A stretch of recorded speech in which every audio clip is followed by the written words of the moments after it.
Existem momentos na nossa vida que as palavras elas se tornam pequenas, pobres, inexpressivas, para descrever a preciosidade do momento que a gente está vivendo. Parece-me que essas palavras que a gente tenta trazer à memória para descrever uma cena, um momento da vida, não passam de situações e termos que a gente usa para aplacar a efusividade do silêncio, mas elas não são capazes de trazer com toda a sua força o que a gente está sentindo em alguns momentos da nossa vida. E eu acredito que este momento de retorno da nossa igreja, os 6 meses sem poder estar aqui, com a igreja toda reunida presencialmente, eu acredito que esse é um dos momentos em que a gente não consegue, talvez, ter força nas palavras ou encontrar palavras que dizem o momento. Eu vou tentar, através de 2 palavras, formar uma única sentença e refletir um pouquinho sobre essas 2 palavras. É a palavra alegria e a palavra comunhão. E formar uma única sentença que é o tema da nossa reflexão de hoje, é o tema que a gente vai conversar, a alegria da verdadeira comunhão. Se vocês não estivessem aqui, eu não ia pedir para repetir, mas como vocês estão aqui, eu quero aproveitar muito esse momento. Vamos dizer todos juntos? A alegria da verdadeira comunhão.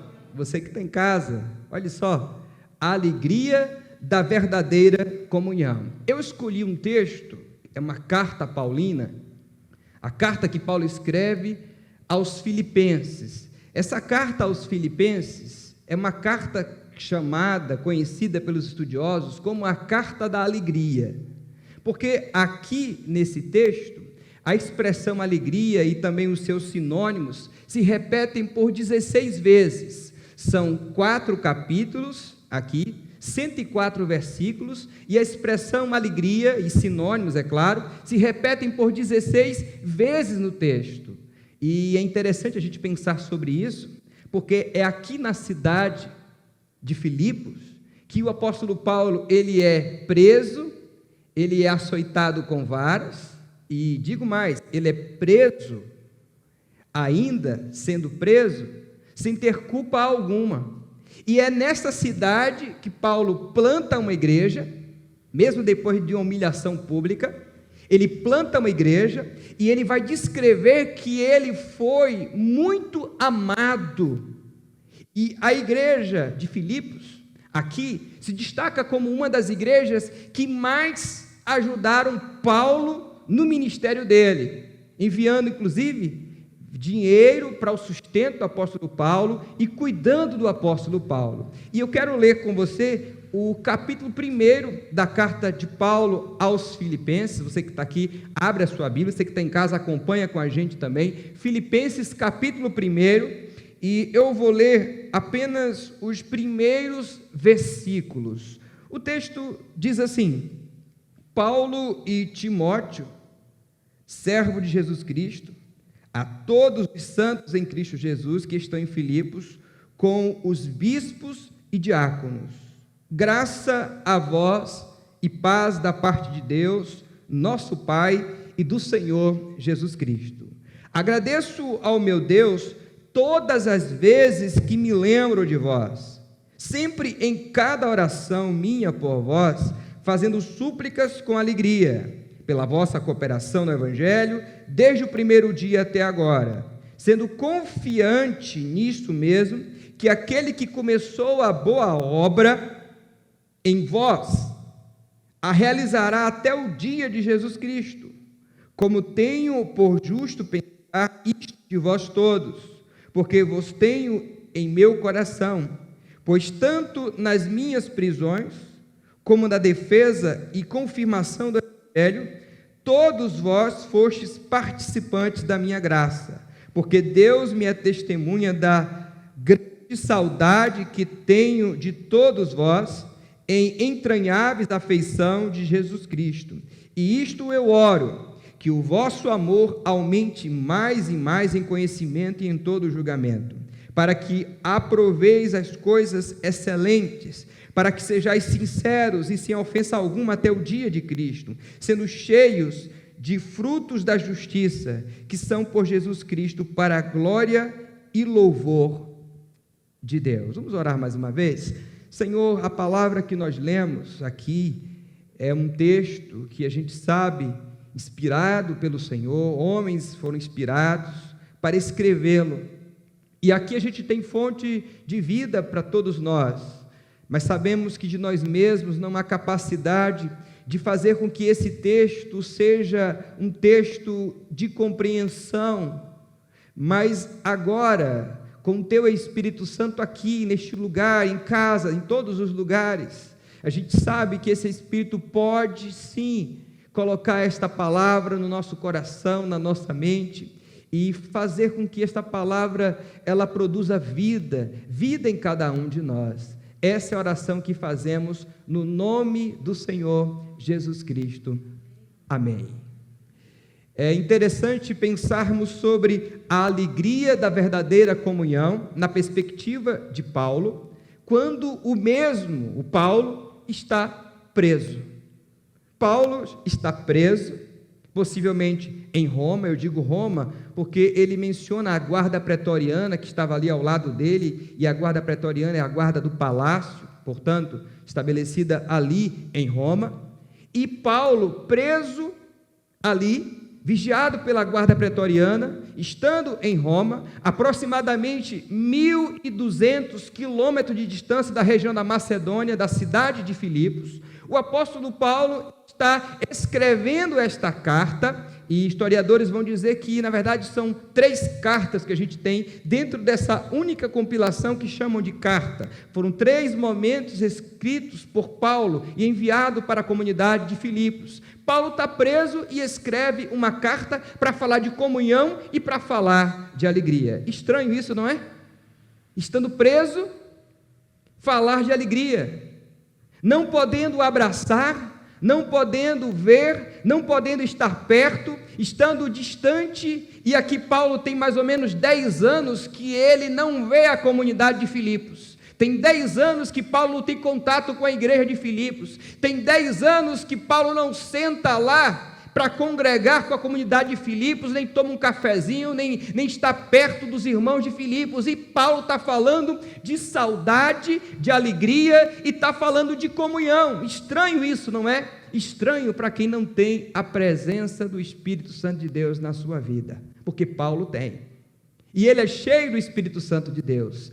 Paulo tem 10 anos que não vê a comunidade, a 1.200 quilômetros de distância. Paulo está escrevendo para uma cidade que foi humilhado, foi preso, foi açoitado, e está escrevendo com uma alegria tamanha, expressa, e falando sobre a verdadeira comunhão. Espera aí, a palavra aqui grega, traduzida para comunhão, é a palavra koinonia. Essa palavra koinonia é uma palavra que carrega o significado de estar próximo, estar junto. Mais ainda, comunhão não significa eu dividir o mesmo espaço, como nós estamos aqui, mas segundo o apóstolo Paulo, existem 3 ideias que ele nos dá a respeito da comunhão, e é por isso que há a alegria da verdadeira comunhão.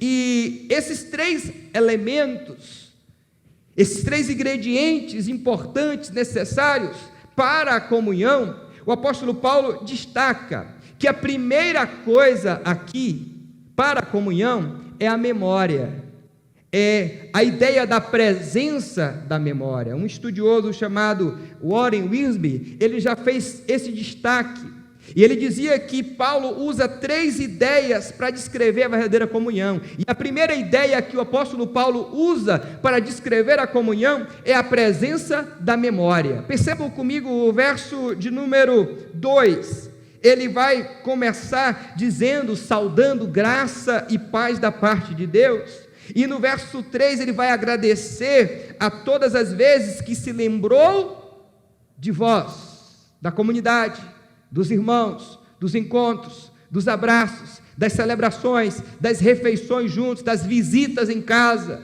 Ou seja, Ele está preso, 10 anos sem ver a turma, 1.200 quilômetros de distância, e o apóstolo Paulo está escrevendo, falando sobre comunhão, sobre koinonia, dizendo que a verdadeira comunhão, ela rompe a barreira da proximidade física, o estar perto, estar junto, e ele está dizendo que esse ingrediente que torna a verdadeira comunhão em alegria maravilhosa, é a ideia da presença da memória. Olha só, ficamos 6 meses sem ter contato no culto, sem poder estar próximo, e sem poder estar junto, sem poder olhar o irmão, ver o irmão, ou mesmo olhar nos olhos do nosso irmão, mas a comunhão não deixou de acontecer.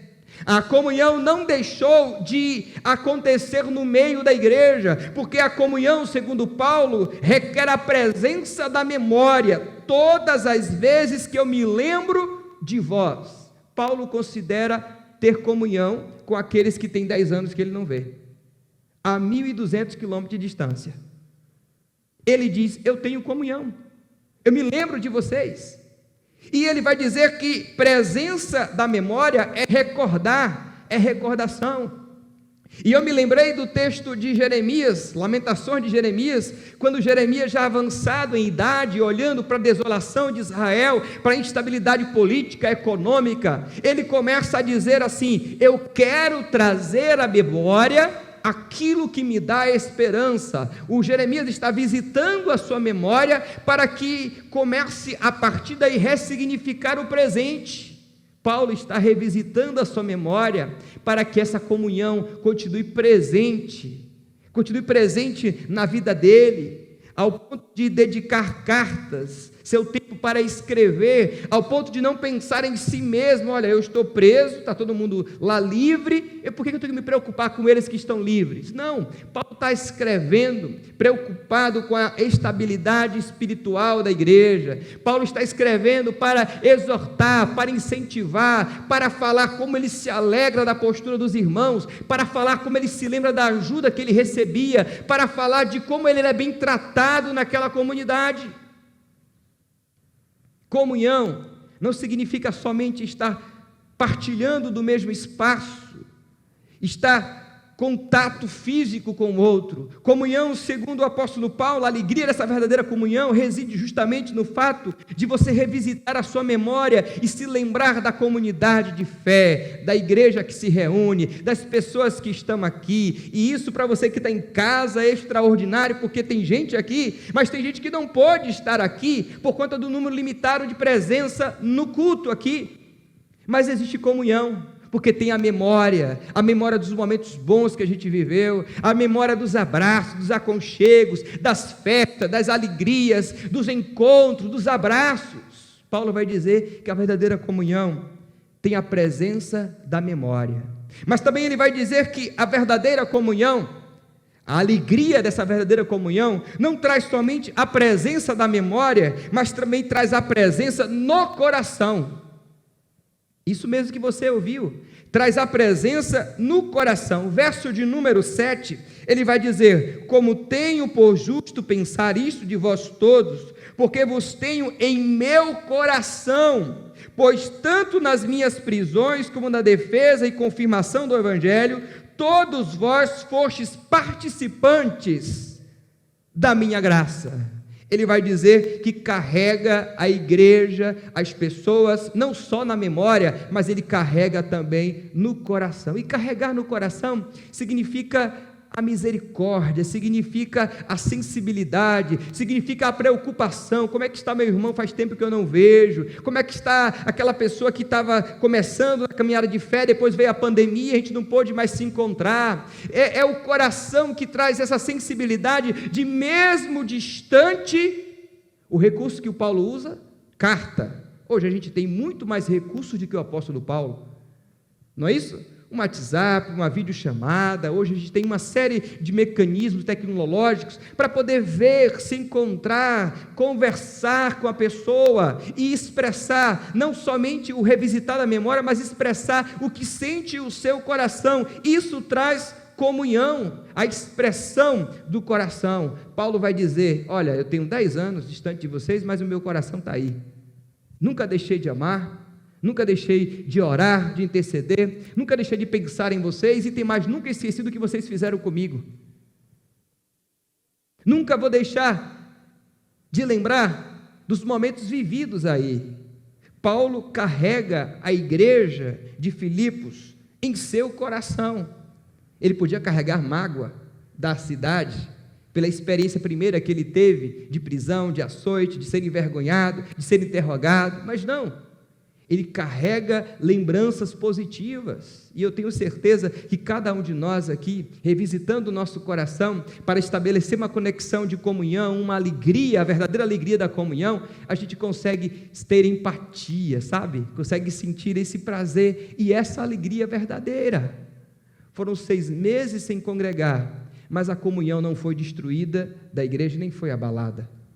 Foram 6 meses sem congregar, mas Deus não deixou de operar na vida da igreja por causa de 6 meses sem congregar. Foram 6 meses sem congregar, mas nós não perdemos a alegria da comunhão, porque nós visitamos os tempos difíceis da nossa memória, porque nós buscamos no coração nos identificar com o outro e perceber que com o coração a gente se conecta, com o coração a gente se liga, com o coração a gente ama, porque somos igreja do Senhor Jesus Cristo.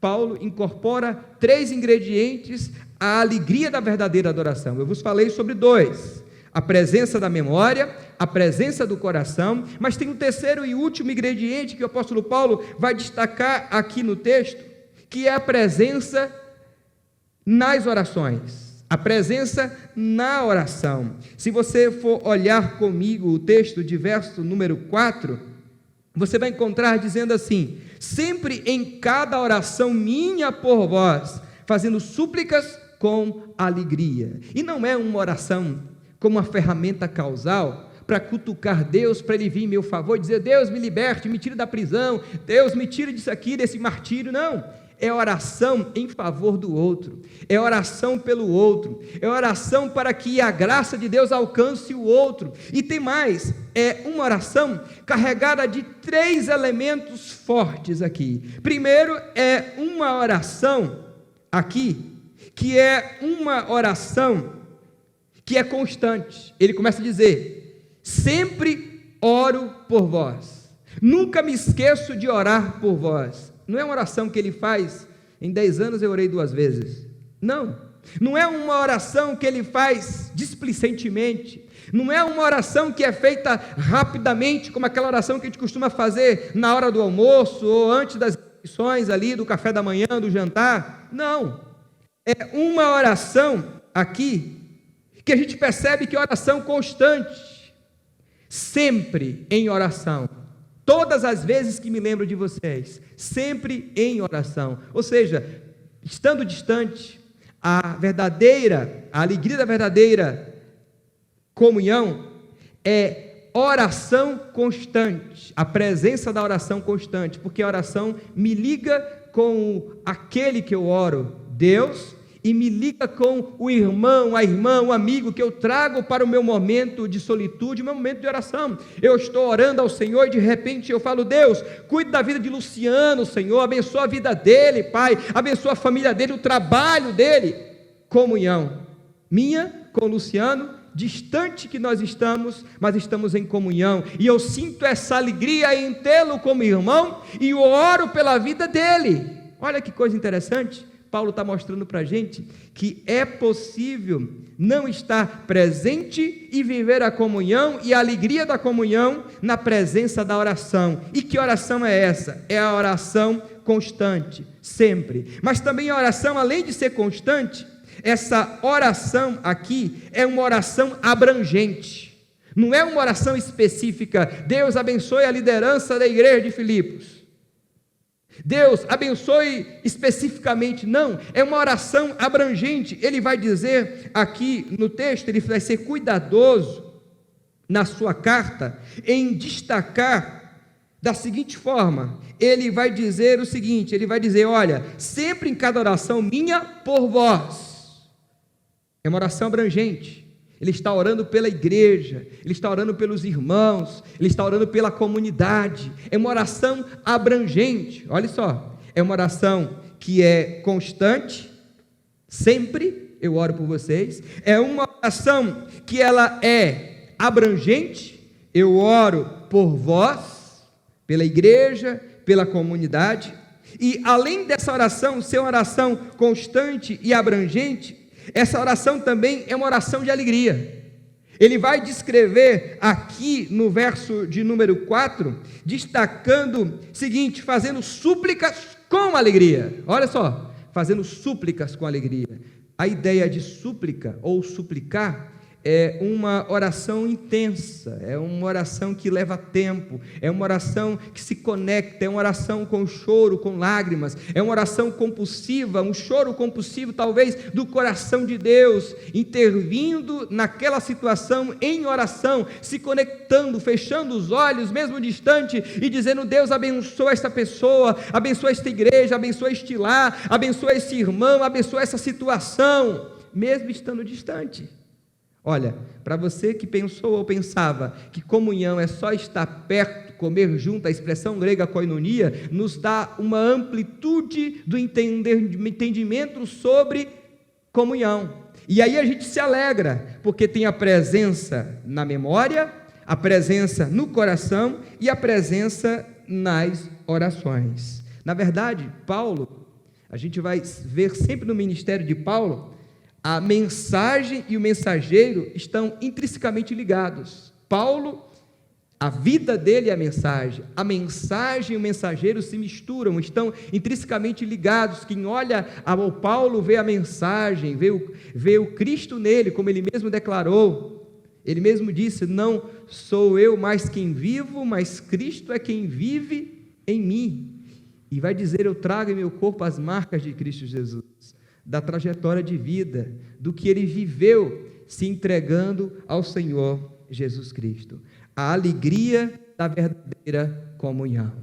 Foram 6 meses distantes uns dos outros, 6 meses sem cultos presenciais aqui no templo, mas foram 6 meses em que não deixamos de ter comunhão, onde a comunhão se esgotou. Não, claro que se eu falar com você sobre comunhão, e eu prefiro assim também, assim como você, estar perto, ter contato físico, abraçar, essa sinergia, isso é excelente, mas comunhão não se resume somente nisto. E a comunhão, ela antecede toda a estrutura de mundo, porque antes de existir o haja, né?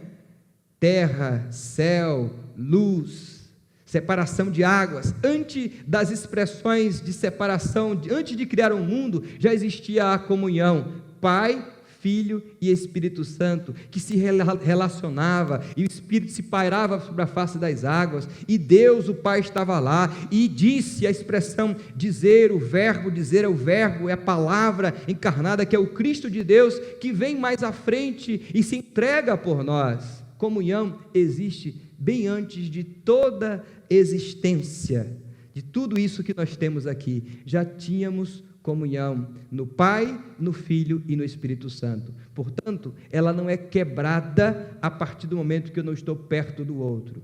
Pelo contrário, ela se intensifica quando eu visito a minha memória, o meu coração, e eu coloco o outro nas minhas orações cotidianamente. Por isso você pode afirmar categoricamente: eu tenho irmão que mora há X anos que eu não vejo, há 20 anos que eu não vejo, eu tenho comunhão com ele. Como assim ter comunhão com ele? Tenho sim. Está distante, mas eu tenho comunhão, porque eu trago na memória, eu trago no coração, e eu oro por ele, eu oro por ela. Olha que coisa linda e maravilhosa. Portanto, celebramos todos hoje, como o apóstolo Paulo, a alegria da verdadeira comunhão. Vamos agradecer ao nosso Deus, vamos orar ao Senhor, você que está aqui, orar você que está em casa também, agradecer ao Senhor por esta alegria dessa verdadeira comunhão, não só comunhão com o nosso irmão, com o nosso amigo, com familiares, mas a nossa comunhão com Deus, a nossa comunhão com o Espírito Santo de Deus, que está aqui que age no meio de nós e que age através de nós. Oremos. Deus, que coisa linda. O apóstolo Paulo, 10 anos sem ver a igreja de Filipos, preso, vigiado constantemente pela guarda pretoriana, a aproximadamente 1.200 quilômetros de distância, e essa comunhão não foi quebrada. Essa comunhão, ela continuou sendo fortalecida, porque segundo o texto, existiu a presença na memória, a presença no coração, e existiu também a presença na oração. Deus, não permita que a nossa comunhão seja abalada por conta dessa pandemia. Deus, não permita que a nossa relação com o nosso irmão, com o nosso amigo, deixe de ser importante só porque diminuíram as intensidades de encontro, ou porque faz um tempo que a gente não se vê. A tua igreja continua firme, viva.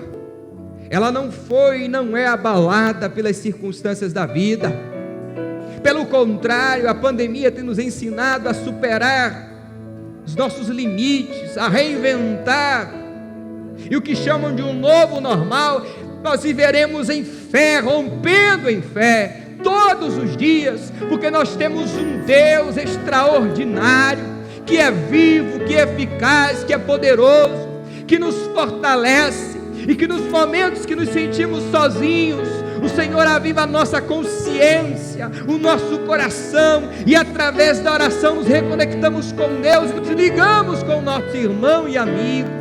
Deus, visita todos e todas que estão aqui, aqueles e aquelas que estão em casa também, alguns assistindo, participando deste culto no trabalho. Deus, que o Teu Espírito Santo continue ministrando a nós, que a comunhão vivida entre Pai, Filho e Espírito Santo seja a comunhão vivida entre nós, esse modelo perfeito de unidade, mesmo na diversidade. Senhor, nós Te louvamos, nós celebramos a alegria da comunhão, deste encontro, deste retorno da nossa PIB aos cultos presenciais. Que dádiva gloriosa, Pai. Continua nos guardando, nos protegendo, continua cuidando de cada um de nós, das nossas famílias, nos dá uma semana cheia de paz e abençoada, que o Teu Espírito Santo venha a nos provocar ao longo desta semana, para mudarmos de vida, o nosso comportamento, e expressar em todos os lugares que estivermos, a face do Cristo de Deus, e dizer que o reino de Deus chegou, que o grandioso amor de Deus, o nosso Pai, que a graça salvadora de Cristo Jesus, que a comunhão e a consolação do Espírito Santo de Deus seja com esta igreja e todo o povo de Deus espalhado sobre a face da terra, agora e para todo sempre. Amém.